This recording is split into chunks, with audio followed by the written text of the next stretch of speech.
UP में BJP Holi से पहले ही होली के रंग में रंगी नजर आई। हो भी क्यों ना, पीएम मोदी और सीएम योगी की जादुई जोड़ी ने कमाल जो कर दिया। पीएम मोदी के कुशल नेतृत्व और सीएम योगी की मेहनत का ही नतीजा है कि यूपी में बीजेपी ने इतिहास रच दिया है और सीएम योगी की फिर से ताजपोशी होने जा रही है। बीजेपी की ऐतिहासिक जीत के कई नायक हैं, लेकिन असली हीरो पीएम मोदी और सीएम योगी ही हैं। दोनों की सोची समझी रणनीति का ही नतीजा है कि विरोधी चारों खाने चित हो गए। साथियों, इन्होंने क्या किया? यहां समाजवादी पार्टी का जो चुनाव सिंबल है ना, उनका चुनाव का निशान है ना, तो शुरू में जो बम धमाके हुए, वो सारे के सारे बम धमाके उन्होंने बम साइकिल पे रखे हुए थे। ये चुनाव 80 बनाम 20 का होगा।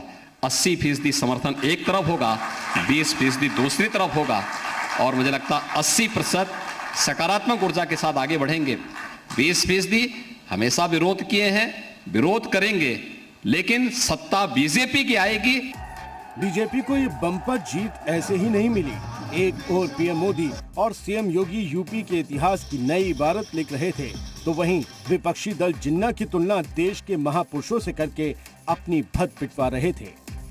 शायद यही वजह थी कि सीएम योगी चुनावी नतीजों से पहले ही जीत को लेकर आश्वस्त थे। जिन्ना देश को तोड़ने वाले हैं, दोनों समकक्ष नहीं हो सकते। सरदार पटेल राष्ट्र नायक हैं, लेकिन भाइयों बहनों, जिन्ना भारत की एकता को खंडित करने वाले हैं। लड़ाई बड़ी थी, इसीलिए हमले भी जोरदार और सटीक निशाने पर किए गए। एक और अखिलेश यादव ने दलित नेता चंद्रशेखर को नाराज कर बैठे बिठाए दलितों की नाराजगी मोल ले ली, तो वहीं दूसरी तरफ रही सही कसर पीएम मोदी के इस बयान ने पूरी कर दी। एक गौर परिवारवादियों के घर के चक्कर कौन काटेगा, उनके पास कौन जाएगा? एक गौर परिवारवादी चाहते हैं कि गरीब हमेशा उनके चरणों में रहे। कहा जाता है कि अपने दुश्मन को कभी कमजोर नहीं समझना चाहिए। पीएम मोदी और सीएम योगी ने भी ऐसा ही किया। दोनों अपनी जीत को लेकर आश्वस्त जरूर थे, लेकिन अपने विरोधियों की कमजोर नस पर लगातार हमला करते रहे। एक कट्टा और सट्टा वालों को खुली छूट दे रखी थी। हमारी माताएं परेशान रहती थी कि बेटे बेटी घर से निकले हैं तो रात शाम को सुरक्षित घर लौट आए, कोई दुर्घटना उनके साथ न हो जाए। अपराधियों को इन गौर परिवारवादियों की सरकार का पूरा संरक्षण होता था। समाजवादी पार्टी के वरिष्ठ नेता मुझसे कहे कि अब चुनाव के दौरान तो बुलडोजर नहीं चलेगा। मैंने कहा चिंता मत करो, कभी कभी इस बुलडोजर को रेस्ट भी चाहिए होता है।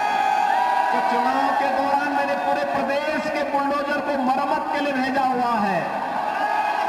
तो लोगों ने कहा क्या करेंगे इसके बाद? मैंने कहा उसका असली काम तो 4.5 वर्ष तक जो लोग अपने बिलों के अंदर छुपे हुए थे और चुनाव की घोषणा के बाद जब बिलों से आके रेंगने लग गए हैं, अब ये चिन्हित हो गए हैं। 10 मार्च के बाद फिर बुलडोजर का काम जब प्रारंभ होगा, तब के लिए हम मरम्मत करवा रहे हैं, चिंता मत करो। अभी हिंदुत्व के ब्रांड एम्बेसडर, विकास के रोल मॉडल और उनकी बेदाग छवि ही पीएम मोदी और सीएम योगी को बाकी नेताओं से अलग खड़ा करती है। इतना ही नहीं, दोनों की राजनीतिक समझ का भी कोई सानी नहीं है। यही वजह है कि बीजेपी यूपी में इतिहास लिखने में कामयाब हुई। ब्यूरो रिपोर्ट, जी मीडिया।